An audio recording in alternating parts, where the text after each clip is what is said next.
इस कार्यक्रम के पुण्यार्चक हैं परम पूज्य मुनि श्री 108 पार्श्व सागर जी महाराज एवं ब्रह्मचारिणी बहन अष्ट प्रतिमाधारी श्राविका सुधा जी के लौकिक जीवन के परिवारी जन CA Sudhir Jain, Vinita Jain, CA Shubham Jain, Ritika Jain, firm Sudhir Kumar Jain and associates, SKJ advisory services private limited, office at Kolkata and Delhi. Shri Sammed Shikhar ji सिद्ध क्षेत्र की छांव तले सौरभांचल परिसर में 19 से 25 जनवरी 2024 के मध्य होने जा रहा है। त्रियुग आश्रम स्थित श्री 1008 आदिनाथ प्रभु के भव्याति भव्य मूल मंदिर के सम्मुख अष्ट गजेंद्र चतुर्मुख मानस्तंभ में विराजमान होने वाली श्रीमद जिनेन्द्र अष्ट प्रतिमाओं का भव्य पंच कल्याणक प्रतिष्ठा महामहोत्सव एवं विश्व समृद्धि शांति महायज्ञ, जिसमें भक्तों को मिलेगा परम पूज्य स्थविराचार्य श्री 108 संभव सागर जी गुरुदेव के साथ साथ मधुबन में विराजमान चतुर्विद संघ के पावन सानिध्य क्रियाएं करने का परम सौभाग्य। आप सब भी इस महामहोत्सव में सम्मिलित होकर करें महापुण्य कार्जन।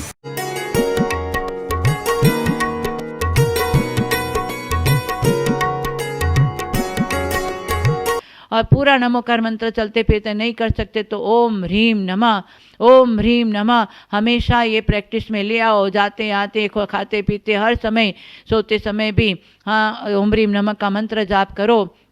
इसलिए हम हमेशा कहते हैं नमोकार महामंत्र पीयूष की प्याली है, अनेक गुणों की थाली है और नमोकार मंत्र के बिना हमारा जीवन खाली ही खाली है। ध्यान रखना। हाँ, नमोकार मंत्र के लिए आपको समय निकालना पड़ेगा। सुबह शाम कम से कम आधा घंटा उन नमोकार मंत्र का पंच परमेष्टि का चिंतन करो। अरिहंत सिद्ध आचार्य उपाध्याय सर्व साधु, अरिहंत क्या है, सिद्ध क्या है, आचार्य उपाध्याय साधु, उनके स्वरूप का चिंतन करते हुए और करो कौन मम धर्म, मैं कौन हूँ, मेरा धर्म क्या है, मेरी आत्मा इस शरीर में क्यों आई है, इस शरीर से मुझे क्या काम करना चाहिए, मेरा क्या कर्तव्य है, ये आपको स्वयं को चिंतन करना पड़ेगा। परिवार और समाज में सहनशील बनो, जीवन के संग्राम में कर्मशील बनो, सत्य और प्रेम की महक जीवन में होने दो और मृदुभाषी और शालीनता और विवेकशील बनो तो हमारा जीवन सार्थक हो सकता है। आज सहन शक्ति कहाँ है? थोड़ी सी प्रतिकूलता होते ही हमारा गुस्सा बढ़ जाता है, दिमाग गर्म हो जाता है। हाँ, एक व्यक्ति आया, बोले हमको ऐसा मार्ग बताओ कि स्वर्ग मेरी मुट्ठी में आ जाए। ऐसा क्योंकि मेरे से त्याग वाग तो होता नहीं है, स्वर्ग मुट्ठी में आ जाए, ऐसे कोई सरल उपाय बताओ। मैंने कहा बहुत सरल उपाय, ये 2-4 सूत्र अपने जीवन में धारण कर लो, स्वर्ग तुम्हारी मुट्ठी में आ जाएगा। हमने कहा दिमाग को ठंडा रखना, जेब को गर्म रखना, आँखों में शर्म रखना, जीवा को नरम रखना और दिल में रहम रखना तो स्वर्ग तुम्हारी मुट्ठी में आ जाएगा। इसका कम से कम इतने सूत्रों को भी अपने जीवन में धारण करो तो यहाँ पर भी स्वर्ग और आगे भी आपको स्वर्ग देवगति प्राप्त हो सकती है। जरा सी प्रतिकूलता आते ही हमारा दिमाग गर्म हो जाता है और उस गर्म होने की वजह से अपनी आत्मा का ही हम हानि करते हैं, दूसरे का किसी का बिगड़ने वाला नहीं। क्रोध करने से सामने वाले का किसी का नहीं बिगड़ेगा, स्वयं का बिगड़ेगा। इसलिए क्रोध करते समय सावधान हो। उस समय क्रोध आया, उस समय नमोकार मंत्र, उस समय थोड़ी सी 1 सेकंड के लिए भी शांति रख दो, नमोकार मंत्र जाप कर लो, वो आपका समय निकल जाएगा, आप क्रोध से शांत हो जाएंगे। इसलिए क्रोध करने वाला दीपायन मुनि भी कहाँ उच्च देव बनने वाला था, परंतु क्रोध की अग्नि भड़की और वो नीच जाति के देव बने। इसलिए कितने उदाहरण हमारे आगम में हैं। इसलिए क्षमा गुण हमारा स्वयं का है, उस क्षमा धर्म को धारण करे। इसलिए क्रोध न करके कितनी भी प्रतिकूलता आ जाए पर हमें विशेष नमोकार मंत्र का माध्यम लेकर हमें शांति को धारण करना। नहीं तो क्रोध के आला अनंत अनुबंधिया प्रत्याख्यान प्रत्याख्यान संजलन आदि क्रोध, आज तो कई लोग उसके मंदिर में नहीं जाएंगे, उससे बात नहीं करेंगे, उस परिवार में भाई भाई से देखना नहीं चाहते हैं, ऐसा भी क्रोध बांध करके ऐसे बैर बांध करके रखते हैं। वो कमट के जीव ने ऐसा बैर बांधा तो 10 भव तक घूमते रहा और पारसनाथ भगवान के जीव ने क्षमा धारण करते रहे तो वो केवल ज्ञान और भगवान बन गए। जो क्षमा धर्म को धारण करता है वो आज नहीं तो कल शाश्वत सुख को प्राप्त कर सकता है। और बैर भाव को रखते रहेंगे तो भाव भाव में भटकते रहेंगे। ये भी एग्जाम्पल उदाहरण हमारे शास्त्रों में बताया हुआ है। इसलिए अनंतानुबंधी अप्रत्याख्यान प्रत्याख्यान इन क्रोध को समझ करके हम अपने, कभी आता है क्रोध परंतु तो आटी बांध के नहीं रखना। संजलन क्रोध पानी में जल की रेखा के समान होना चाहिए। आया क्रोध कभी हो गया तो थोड़ी देर में वापस शांत हो जाना चाहिए, नहीं तो ये क्रोध कषाय आपको दुर्गति नरक गति में ले जाएगा। इसलिए कितनी भी प्रतिकूलता होवे, हमें ज्ञान के माध्यम से क्षमा गुण को धारण करके, हाँ, कितने भी हम विधान पूजा करें, तीर्थ वंदना करें, और यदि हमारे अंदर क्षमा गुण नहीं आया, इसलिए कहते पुष्प कोटि समम स्तोत्र, स्तोत्र कोटि समम जप, जप कोटि समम ध्यान, ध्यान कोटि समम क्षमा। हाँ, पुष्प कोटि समम स्तोत्र, कितने करोड़ों करोड़ों थाल भर के पूजा करो और एक बार भक्तामर कल्याण मंदिर आदि स्तोत्र भाव से पढ़ो बराबर हैं। करोड़ों बार स्तोत्र पाठ करो और एक बार नमोकार महामंत्र के भाव से आप माला जाप कर लो बराबर हैं। और करोड़ों बार मंत्र जाप करो और एक बार आत्मा का ध्यान कर लो बराबर हैं। और आत्मा का ध्यान करो करोड़ बार, परंतु एक बार किसी ने गलती किया उसको क्षमा कर दो, उससे बढ़कर कोई नहीं। क्षमा वीरस्य भूषणम, आचार्य ने कहा है वीरों का ये भूषण है, आभूषण है तो क्षमा है। क्षमा एक शब्द है क्ष, क्ष किससे बना? क और स से क्ष शब्द बना है। क माने कषाय, स माने समन, कषायों का क्षमन करना उसको बोलते क्षमा। इसलिए स्वयं पहले अपने पर क्षमा करो तो अपने आप बाहर के व्यक्तियों पर हम क्षमा धारण कर सकते हैं। इसलिए कितनी भी प्रतिकूलता आए हमें विशेष शांत रहना चाहिए। इसलिए हमने बोला दिमाग को ठंडा रखना और जेब को गर्म रखना। आप गृहस्थी हैं, आपके पास में कौड़ी होना चाहिए। आप एक के पास में यदि कौड़ी नहीं है तो आप एक कौड़ी के नहीं, और साधु के पास में यदि एक कौड़ी है तो वो एक कौड़ी का नहीं है। गृहस्थ दान पूजा के लिए आपको कौड़ी की ज़रूरत होती है, पैसे की ज़रूरत होती है, परंतु ईमानदारी से कमा करके दान पूजा में लगाओ। जितना आप दान दोगे, पहले आपने कुछ दिया था तो आज आपको मिल रहा है। निज हाथ दीजिए साथ लीजिए, खाए खोया बह गया। अपने हाथों से दान दे दो, मुख से लिया हुआ प्रभु का नाम, निज हाथ से दिया हुआ दान और पुण्य कर्म से किया हुआ कर्म कभी भी आपको असफलता में नहीं ले जाएगा, सफलता ही प्राप्त कराएगा। इसलिए निज हाथ दीजिए, अपने हाथों से दान दो। दान की प्रवृत्ति होनी चाहिए। श्रावक का धर्म है दान और पूजा, और साधु का धर्म है ध्यान और अध्ययन। श्रावक यदि दान पूजा नहीं करता है तो वो श्रावक नाम मात्र का श्रावक है। आने से अप्रमादी को पुण्य का संचय होगा। कौन सा? 7 से पुण्य बंद होगा। हाँ, पुण्य में फर्क है। 7 से पुण्य प्राप्त करने के लिए कौन सा राग चाहिए? प्रशस्त राग चाहिए, प्रशस्त निदान भाव चाहिए। इसके बिना 7 से पुण्य बंद नहीं होता है, समझे। 363 मत वाला, हाँ, अप्रशस्त राग से, अप्रशस्त निदान से, निरतेश पुण्य से गुमराह भटक रहा है, उनको सम्यक दर्शन का भाव होने से 7 से पुण्य का बंध नहीं होता है, समझे। इसलिए ये वीतरागवाद में 15 प्रमाद का त्याग करके मंदिर में आए हो। अगर अभी तक नहीं किया हो तो आगे हमारा जो है आगम की बात को अपने जीवन में आचरण करो। मंदिर में प्रवेश करते ही 15 प्रमाद का त्याग बोल के अंदर आती। दर्शन के समय क्या बोलना चाहिए? दर्शनम देवदेवस्य, दर्शनम पापनाशनम, दर्शनम स्वर्गसोपानम, दर्शनम मोक्ष साधनम, दर्शनेन जिनेन्द्राणाम साधूनां वंदनेन च न तेरम तिष्ठते भावम चिद्धहस्ते यतोदकम। चिद्धहस्ते यतोदकम, हाथ में जो पानी लिए वो छेद से निकल जाता।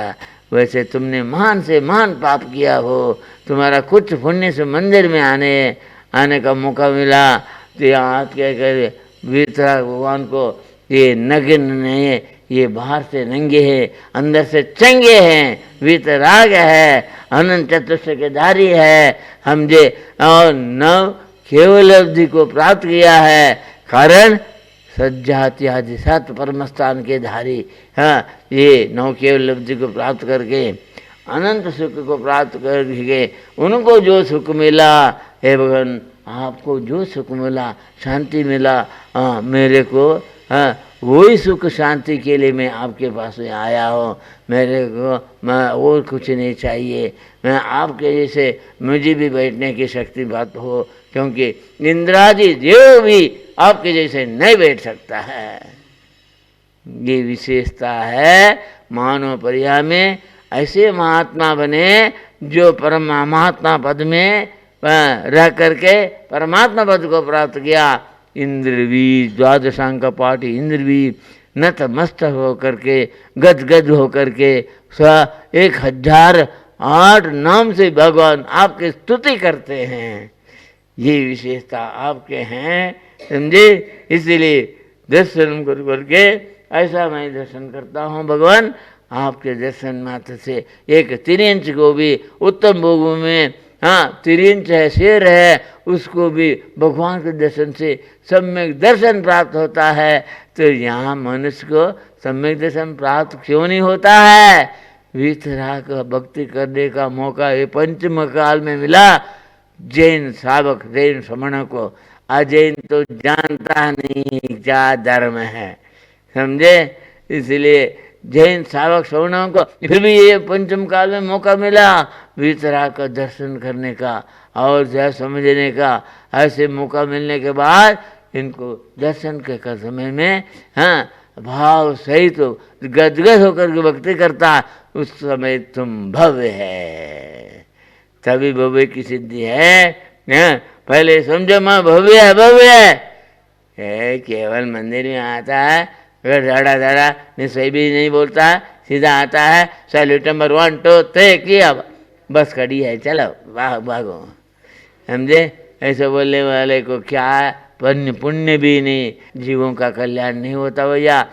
जीव तुम भी है, जीव निगोदी भी है, वो निगोदी जीव भी लब्ध अक्षर का है, हाँ एक लब्ध अक्षर समझे, क्षणिक उपादान की शक्ति से वो लब्ध अक्षर जाने वाला एक निगोदी जीव भी वहाँ से निकल के मनुष्य बन सकता है। और अच्छे संगति मिल जाए, हाँ सत्संगति मिल जाए, वो निगोदी मनुष्य बन करके मुनि बन करके मोक्ष जा सकता, भव्य है तो, समझे। इसलिए तू ये जीव है, तू क्यों ये मनुष्य पर्याय में, हाँ पर्याय का परिवार का परिग्रह का अहंकार क्यों करता है? ये अहंकार दर्शन मोहन के उदय से होता है और ममकार चारित्र मोहन के उदय से होता है। ये दर्शन मोह चारित्र मोह, हाँ अनाधिकार से चल रहा है, लेकिन यह दर्शन मोह के अधीन होकर के, हैं तो अभी तक मैं कौन हूँ ये भी नहीं समझा, पंचेंद्रिय सही नहीं होकर के भी नहीं समझा। क्यों? 363 मत में भटकने वाले को जैन धर्म का नाम भी मालूम नहीं है, वहाँ जैन धर्म नहीं है। 850 मिनट खंड में जैन धर्म का अभाव है, मनुष्य गति भी नहीं मिलता, पृथ्वी जल वनस्पति में भटकता है। पृथ्वी जल वनस्पति में देख लो, हाँ कितना दुख बनता, सर्दी गर्मी भूख प्यास, समझे, वो सब भटकता है। इसीलिए तेरे को आगे निगुण में नहीं जाना है, पंचस्थावर नहीं बनना है और विकलते नहीं बनना है, पंचेंद्रिय सैनी नहीं बनना है, पंचेंद्रिय सैनी में भी 363 मत में नहीं भटकना है। जैन धर्म के मर्म को समझना चाहिए, जैन धर्म का मर्म को समझना चाहिए। धर्म का मर्म जैन धर्म के सिवाय और कहीं नहीं मिलेगा। आचार्य ने बताया आला पद्धति में क्या बोला, सूक्ष्मम जिनोदितम तत्वम हेतु भी नहीं वहन्यते आज्ञा सिद्धम तो तदग्राह्यम नान्यथा वादिनो जना। इतना अच्छा बोला ने, सूक्ष्मम जिनोदितम। जिनेन्द्र भगवान ने अभी 20 तीर्थंकर चिल्ला रहे हैं, 20 तीर्थंकर को वाणी कर रहे हैं, हाँ और पंडितों चिल्ला चिल्ला के बोलते हैं, और सोम यम वर्ण कुबेर चारों तरफ से अनाउंसमेंट करते, चल समोसा में चल भगवान का वाणी सुन, तुम्हारा कल्याण कर, समझे। हाँ अनाउंसमेंट करने वाले भी चाहिए, नहीं तो प्रभावना कैसे होगा, अज्ञानी को क्या मालूम पड़ेगा। इसलिए अनाउंसमेंट करने वाला सोम यम वर्ण कुबेर, हाँ और कितना 20 तीर्थंकर के जगह, समझे, हाँ एक मेर के 4 तीर्थंकर है, 5 महीने के 20 तीर्थंकर है, वहाँ कुबेर भी अलग अलग विक्रिया बना करके जाता है। हाँ, सोम यम वरुण कुबेर अपने विक्रिया बना करके चारों तरफ से अनाउंसमेंट करता है, समझे। इसीलिए जैन धर्म का प्रभाव कहाँ करने वाले वो सोम यम वरुण कुबेर भी एक भाव धारण करके मोक्ष प्राप्त करता है, समझे। इसका मतलब गरीब अमीर का बेदरी, सौधर्मेंद्र एक बहुतारी है, इंद्राणी भी एक बहुतारी है, लेकिन सोम यम वरुण कुबेर भी उनकी आज्ञा पालने वाले भी एक बहुत धारण करके मोक्ष जाते हैं। 2.5 पल्ले की आयु वाले ये सोम यम वरुण कुबेर है, 5 पल्ले की आयु वाले सची इंद्राणी है, 2 सागर से कुछ अधिक आयु वाले सौधर्मेंद्र है, और जितने भी दक्षिणेंद्र है, और जितने भी हाँ सर्वासिद्धि का देव है, लोकांतिक देव है, सब जीव एक बहुत धारण करके सिद्ध बनने वाला है, सब बैठे हैं, आनंद से बैठे हैं। शरीर संबंधी कोई दुख नहीं, कोई रोग नहीं। हाँ, किसको? मनुष्य पर्याय में मात्र ये शरीर संबंधी रोग है, क्योंकि राग है। ये रागी ये रोगी बनता, क्योंकि भोगी 22 अभक्ष का सेवन करने से ही ये रोगी बनता है और रागी बनता है। ये वीतरागी नहीं बन सकता है, वो वीतराग बनने की शक्ति उनके शरीर में है, समझे। हाँ, भोग में का मलमूत्र भी नहीं है, ऐसा भोग भूमि वाला मनुष्य है, और देव के शरीर में कोई प्रकार के रोग नहीं है और खाना पीना भी नहीं है, फिर भी वो ये संयम धारण नहीं कर सकता है, समझे। सुनता है लेकिन गुनता नहीं, गुनने के लिए यहाँ आना पड़ेगा, समझे। आत्म कल्याण के सच्ची भावना तुम्हारे अंदर है। हाँ, where there is the will there is the way, जहाँ दिल है वह रास्ता है। तेरे अंदर कुछ कमी है, हाँ, वो कमी को दूर कर सकते हैं जिनेंद्र का। भक्ति करो, भक्ति से युक्ति से एक दिन मुक्ति मिल सकता है। इसीलिए जो है हम बोलते हैं वीतराग भगवान, हाँ, हमारे आत्मा भी बन सकता, ये विश्वास करो। जीव जो है जिन बन सकता है, ये मैंने जीव का और भी बहुत कुछ बोलना है। अभी जीव का ये प्रकरण चलेगा, मेरी आयु खत्म हो गया तो भी जीव का वर्णन पूरा नहीं होगा, समझे। और कर्म का अभी मैं धर्म का स्वामी जीव और कर्म का स्वामी जीव, और कर्म करने वाला जीव कर्म कहाँ से बनता है? कर्मण वर्गना को ग्रहण करने वाला जीव न। वहाँ सिद्धालय में भी जीव है, वहाँ भी कर्मण वर्गना है, लेकिन जीव को कर्मण वर्गना का संबंध क्यों नहीं होता?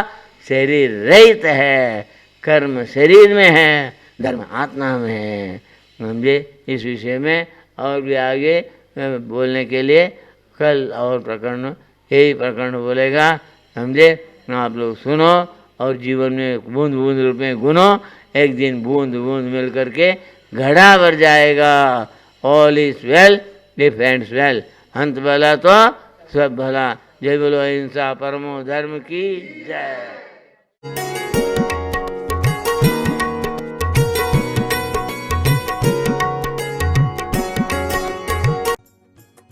इस कार्यक्रम के पुण्यार्जक थे परम पूज्य मुनि श्री 108 पार्श्व सागर जी महाराज एवं ब्रह्मचारिणी बहन अष्ट प्रतिमाधारी श्राविका सुधा जी के लौकिक जीवन के परिवारी जन CA Sudhir Jain, Vinita Jain, CA Shubham Jain, Ritika Jain, firm Sudhir Kumar Jain and associates, SKJ advisory services private limited, office at Kolkata and Delhi.